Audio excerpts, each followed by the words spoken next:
কিন্তু ট্রেনের টিকিট এখনও কনফার্ম হয়নি। আমাদের টিকিট ক্যান্সেল হয়ে গেছে। কালকের মধ্যে যেভাবেও পৌঁছতেই হবে। বার কর এগুলো। Hello everyone, good morning. আমার নতুন একটা লং ব্লগে তোমাদের সকলকে স্বাগত জানাই। ঘড়িতে তখন ওই সকাল 6:30 মতো বাজে। আমি সকাল সকালই মোটামুটি ঘুম থেকে উঠে যাই, কারণ এখানে সকাল সকাল উঠে বাসি জামা কাপড় ছাড়ার একটা ব্যাপার থাকে বলে আমি আর আলাদা করে বাসি জামা কাপড় ছাড়ি না, একেবারেই স্নানটা সেরে নিই। যেহেতু আমি বরাবরই মর্নিং পারসন, তাই আমার সকালে উঠতে খুব একটা কিছু অসুবিধা হয় না।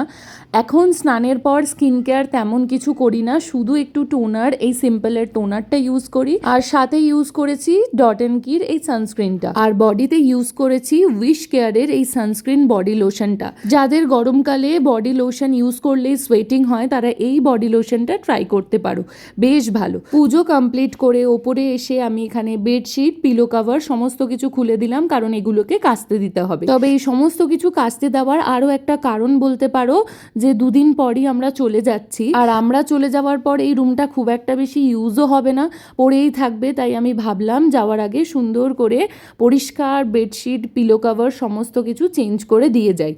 এবার বলি আমরা কোথায় যাচ্ছি। সৌমিক কর্মসূত্রে থাকে ব্যাঙ্গালোর। লাস্ট 2 মাস ওর ওয়ার্ক ফ্রম হোম চলছিল, তাই জন্য ও বাড়িতেই ছিল। তাই সেক্ষেত্রে বাড়িতে বসে কাজ করছিল আর বাড়ির খাওয়া দাওয়া সমস্ত কিছুই এনজয় করছিল বলতে পারো। কিন্তু এখন আবার কাজে ফেরার পালা। তাই আমাদের চলে যাওয়ার আগের দিনটা কেমন কাটলো সেটাই তোমাদের সাথে এই ভিডিওতে তুলে ধরছি। সত্যি বলতে এখানের পুকুর পাড়টা না আমি খুব মিস করব, তাই আমি আজকের ব্রেকফাস্টটা মানে ঘুগনি মুড়িটা কিন্তু আমি পুকুর পাড়ে বসেই খেয়েছিলাম। তারপর সমস্ত জামা কাপড় নিয়ে এসে সেগুলো ওয়াশিং মেশিনে দিয়েও দিলাম। বেশ কিছুক্ষণ সময় লাগবে বলে একটু তাড়াতাড়ি দিয়েছি, যাতে সেগুলো শুকিয়ে গেলে আমি সেগুলো প্যাক করতে পারি। মোটামুটি সব কাজ সেরে এসছি, এবার বসবো প্যাকিং করতে। কিন্তু প্রবলেমের ব্যাপারটা হচ্ছে আমাদের কালকে ট্রেন, কিন্তু ট্রেনের টিকিট এখনও কনফার্ম হয়নি। ওয়েটিং লিস্ট 10-11 হয়ে আছে দুরন্ততে। জানি না কি হবে।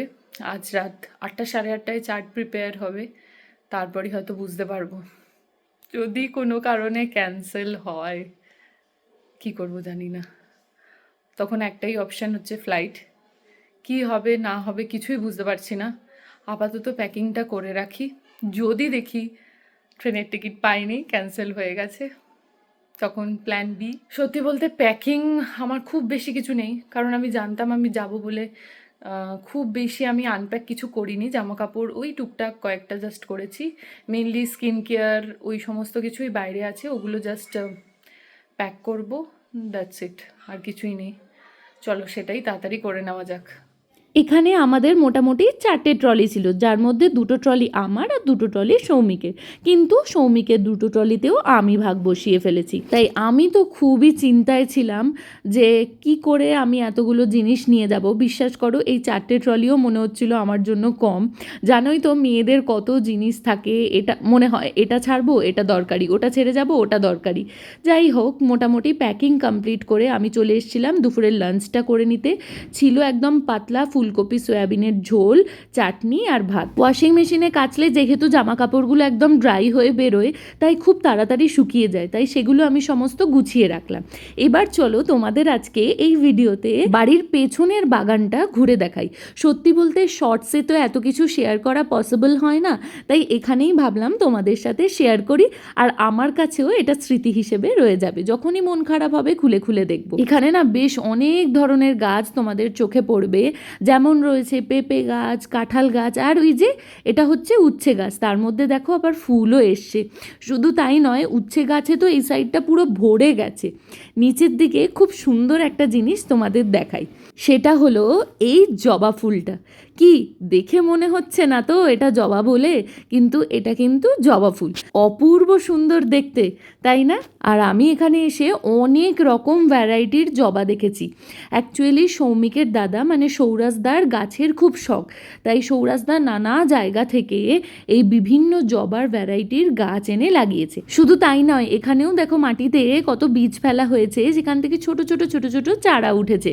এগুলো মোস্ট প্রবলি কোনো শাক হবে, আমি এখন আপাতত বুঝতে পারছি না। তোমাদের চলো আর একটা জিনিস দেখাই, সেটা হচ্ছে এই পেয়ারা। কালো পেয়ারা বলতে পারো, কিন্তু ভেতরটা নাকি পুরো লাল। গাছে এরকম ফল ঝুলে থাকতে দেখে না বেশ ভালো লাগে। শুধু তাই নয়, বিভিন্ন ধরনের ফুল দেখেও আমার এখন এত ভালো লাগে, আমার মনে হয় ওরা গাছেই থাক। কারণ আমার মনে হয় দূর থেকে ওদের গাছে দেখতেই সবচেয়ে বেশি ভালো লাগে। এর পাশাপাশি রয়েছে আবার ড্র্যাগন ফলের গাছ। এই ড্র্যাগন ফলের গাছটা নাকি বাড়ির সামনে ছিল, তখন অনেক ড্র্যাগন ফল দিয়েছে, কিন্তু গাছটাকে যখন শিফট করা হয়েছে তারপর থেকে আপাতত এখনও কোনো ফল দেয়নি। আশা করছি এরা আরও যত্ন ভালোবাসা পেলে নিশ্চয়ই ফল দেবে। আমি জানি না কেন এখানে আমার বেশিরভাগ সময়টা হয় পুকুর পাড়ে না হয় বাগানে ঘুরেই কেটে যায়। জবা ফুলের পাশাপাশি কিন্তু গন্ধরাজ ফুলও রয়েছে, আর এদিকটা পুরো পুঁই শাকে ঢেকে গেছে। আর এটা কি বলো তো, এটা হচ্ছে পান গাছ, কিন্তু আমার মনে হয় যে পানটা আমরা খাই এটা কি না আমার কোনো আইডিয়া নেই, কিন্তু এটা কিন্তু পান গাছ, এটাও খাওয়া যায় জানো তো। একটা খুব বাজে খবর আছে, খুবই বাজে খবর। সেটা হচ্ছে আমাদের টিকিট ক্যান্সেল হয়ে গেছে। মানে জাস্ট ভাবো, আমি সব প্যাক করে নিয়েছি, কালকে বেরোবো, ঠিক যাওয়ার আগের দিন টিকিট ক্যান্সেল হয়ে গেছে। ওয়েটিং লিস্ট 1-2-তে গিয়ে আটকে গেছে। আর দুটো সিট যদি কোনোভাবে ম্যানেজ হতো চলে যেতে পারতাম। কী করা যাবে, ব্যাড লাক। বাট ফ্লাইটের টিকিট এখন প্রচুর এক্সপেন্সিভ। কালকে তো বেরোচ্ছি না, দেখছি যদি পরশুদিন ফ্লাইট করা যায়। ইচ্ছে আছে পরশুদিনের ফ্লাইটটাই করার। তবে দুঃখের ব্যাপার হচ্ছে আমি বিয়েতে কিছু জিনিস পেয়েছিলাম, যেমন ইন্ডাকশান, ইলেকট্রিক কেটেল, ভেবেছিলাম ওগুলো আমি নিয়ে যাব, ওখানে আমার কাজে লাগতো। কিন্তু ফ্লাইটে 15 কেজির মতো নিতে পারবো, ওর বেশি নিতে পারবো না। আর 15-15-30, তো মনে হয় না ওগুলো কিছু আর নিয়ে যেতে পারবো কি বলে আর কি। মানে জামা কাপড়ও তো কিছু বাদ দিতে হবে। এবার কালকে যেহেতু টাইমটা আছে, আজকে আর কিছু করব না, টায়ার্ড লাগছে। আর সবচেয়ে বড় এত টেনশন, সারাটা দিন এত টেনশনে কেটেছে, কিছু করার নেই। মানে সারাদিন প্রে করলাম যে কোনোভাবে যেন হয়ে যায়, কোনোভাবে যেন হয়ে যায়। বাট ওই যে লাকে না থাকলে কিছু করার নেই, যেটা হওয়ার সেটা হবেই। তো কালকে সব আবার আনপ্যাক করে ওয়েট মেশিনে ওয়েট মেপে তবে ডিসাইড করতে হবে। মানে 15-15-30 এইটুকুই নিয়ে যেতে পারবো, এর বেশি নিয়ে যেতে পারবো না। এটাই হচ্ছে আজকের আপডেট। একটা জিনিস দেখাই তোমাদের, সেটা হলো এই কোয়াড সেটটা। দিদি আর দাদা মিলে, দিদি আর দাদা বলতে সৌমিকের দাদা বৌদি মিলে আমাকে এই কোয়াড সেটটা দিয়েছে। এটা হচ্ছে ওপরের টপটা, খুব সুন্দর দেখতে, আর এটা হচ্ছে বটমটা। ভেবেছি এটাই পরে যাব, যেদিনই যাই এটাই পরে যাব। সুন্দর না? আমার তো খুব পছন্দ হয়েছে, যেহেতু আমার লাইট কালার পছন্দ তাই আমার বেশ পছন্দ হয়েছে এটা। Good morning everyone. কালকে আর ভিডিওটা কন্টিনিউ করিনি, কারণ এক ভেবেছিলাম এক হয়ে গেছে। যাই হোক, ফ্লাইটের টিকিটও দেখছিলাম, খুব এক্সপেন্সিভ তোমাদের যেটা বললাম। তবে কিছু করার নেই, যেহেতু সৌমিকের পরশুদিন থেকে জয়েনিং, তো আমাদের কালকের মধ্যে যেভাবেও পৌঁছতেই হবে। তো ফ্লাইট ছাড়া কোনো অপশান নেই। তবে আজকের মেন টাস্ক হচ্ছে ওই 4টে ট্রলিকে যেভাবে হোক 30 কেজির মধ্যে আনতে হবে। এবার ওয়েট মেশিন যদিও বাড়িতে আছে, তো সেটা নিয়ে অসুবিধা নেই। তো সেটা কিভাবে আনা যায় চলো দেখি। তো আরো ভারী দেখি দেখি দেখি দেখি এই একই 16.4 কত 16.4 দেখানোই যাচ্ছে না। 16.4 ওটায়, এটায় হয়েছে, এই ট্রলিটায় হয়েছে কত 17, আর এটায় 16.4। টোটাল আমরা নিতে পারবো 30। এখনো 2টো ট্রলি বাকি আছে, তার মানে 2টো ট্রলি বাদ দিয়ে দিতে হবে। বাদ দিতে হবে না, ইয়ে করতে হবে। কিভাবে কমাবো সেটাই তো বুঝতে পারছি না। আচ্ছা, ইন্ডাকশান না, ওই ফ্রাইং প্যানটা ঢুকিয়েছিলাম, ওটা তাহলে ওটা বার করে দেবো, ওটা বার করে দেবো। কিছু জামা কাপড় যদি দেখছি বার করে দেওয়া যায় বার করে দেবো, দেখা যাক। এটা হচ্ছে 3 নম্বর ট্রলি। তাও কম আছে, 11, 10, 11। এটা দেখা,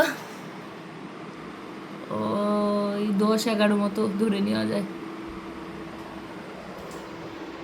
এটাই শুধু জামা কাপড় আছে, ওই জন্য আমি অনেক জামা কাপড় কমিয়ে দেবো। না, কি আর কি এক্সট্রা কি নিয়েছিস? খোল তো সব এবার এক্সট্রা খোল। এবার এবার সবগুলো আমাকে আগে খুলতে হবে, খুলে তবে গিয়ে বুঝতে পারবো যে কি বার করা যায়। 4টে ট্রলি মনে হচ্ছে না নেওয়া যাবে বলে, দেখা যাক। একটা শাড়ি অন্তত নিয়ে যাই নাকি? একটা হ্যাঁ। শাড়ি নিয়ে যাবো, ঠিক আছে, একটা নিয়ে যাই। আর এখানে এটা বার কর এগুলো, এটা পেয়েছিলাম, এগুলো সব বার করে দে। এটা আমি পেয়েছিলাম ওই কিসে যেন বলে, বিয়েতে পেয়েছিলাম। তোর হচ্ছে ননস্টিক কুকওয়্যার, মানে একটা কড়াই টাইপের আর কি। এগুলো সিঁদুর কৌটো, এটা একটা শ্যাম্পু, আর এটা আমার ল্যাপটপের চার্জার। তার মানে এটা বার করে দিতে হবে। এটা বার করলাম। 2টো শাড়ি নিয়ে যাই একটার জায়গায়, এই 2টো শাড়ি নিয়ে যাচ্ছি। 2টো শাড়ি নেই, নিলাম। এগুলোতে কি, এগুলো তো ইম্পর্টেন্ট রে। এটা হচ্ছে ট্রিমারটা, তো এটা হচ্ছে শর্ট, একটা স্কার্ট। এই যে ডিসাইড করেছিলাম একটা শাড়ি নিয়ে যাব, পরের দিকে সেই শাড়িটাও বার করে দিয়েছি জানো তো, কারণ তখনও 15.9 কেজি দেখাচ্ছিল, একটু বেশি হলেও চার্জেস কাটবে, তাই কমিয়ে দিয়েছি। চারিদিক মেসড আপ হয়ে আছে, চারিদিক। এই যে এতগুলো জামা কাপড় এখন এবারটার মতো রেখে যাচ্ছি, পরের বার এসে নিয়ে যাব। যাই হোক, এই চারিদিকে মেসড আপ হয়ে আছে, এখন এটা ক্লিন করতে হবে। মানে একরকম প্ল্যানিং করেছিলাম, সব কিছু ভেস্তে গিয়ে আরেক রকম হচ্ছে, এটাই হচ্ছে ব্যাপার। আর আমিও প্রথমবার যাচ্ছি, আর প্রথমবার গেলে একটু তো জামা কাপড় বেশি লাগে জানো। আমি জানি ওখানে যতটা কম কেনা যায়, তার জন্যই আমাদের ট্রেনের প্ল্যানিং হয়েছিল, বাট কিছু এক্সিকিউট করা গেল না। এখন ফ্লাইটেই বেরোতে হবে। আর এটাই। আর মেন কথা সেটা হচ্ছে যে আমাদের ট্রেনের টিকিট ক্যান্সেল হয়ে গেছে, আমি কালই জানিয়েছিলাম। তার জন্য আগামীকাল আমাদের সকাল 11:30টায় ফ্লাইট বুক করা হয়েছে, ফ্লাইট আছে। তো এখান থেকে মোটামুটি 6টা 6:30টার মধ্যে আমাদের বেরিয়ে যেতে হবে, এটাই যা। বাস 6টা 6:30টার মধ্যে বেরোবো, ওখানে 11:30, মানে ওখানে তো অনেক আগেই পৌঁছাতে হবে। আর যেটা তোমাদের বলার, এই লং ব্লগটা শেয়ার করার এটাই কারণ যে আমি আমাদের চলে যাওয়ার আগের দিনটা কেমন কাটলো সেটা তোমাদের সাথেও শেয়ার করলাম, আর আমার কাছেও সেটা মেমোরি হয়ে থেকে গেল আর কি। আর এরপর তবে যেটা মেন কথা সেটা হচ্ছে, আমি লাইফে প্রথমবার ফ্লাইটে উঠবো। আমি কোনোদিন ফ্লাইটে উঠিনি। ছাপোষা মিডিল ক্লাস ফ্যামিলির মেয়ে, ফ্লাইট মানে তাদের কাছে একটা স্বপ্ন। যাই হোক, প্রথমবার ফ্লাইটে ওঠার অভিজ্ঞতাটা কেমন ছিল সেটাও আমি অবশ্যই তোমাদের সাথে শেয়ার করব। আর সেটা আমার কাছেও থেকে যাবে আর কি, মানে আমার চ্যানেলে থেকে যাবে। সেটা নেক্সট ভিডিওতে শেয়ার করি। আজকের ভিডিওটা আমি এখানেই এন্ড করছি। ভিডিওতে যদি কিছু ভালো লেগে থাকে তবে একটা লাইক আর শেয়ার আর কমেন্ট করতে কিন্তু ভুলো না। আজকের মতো চলি, দেখা হচ্ছে নেক্সট ভিডিওতে। ততক্ষণের জন্য বাই।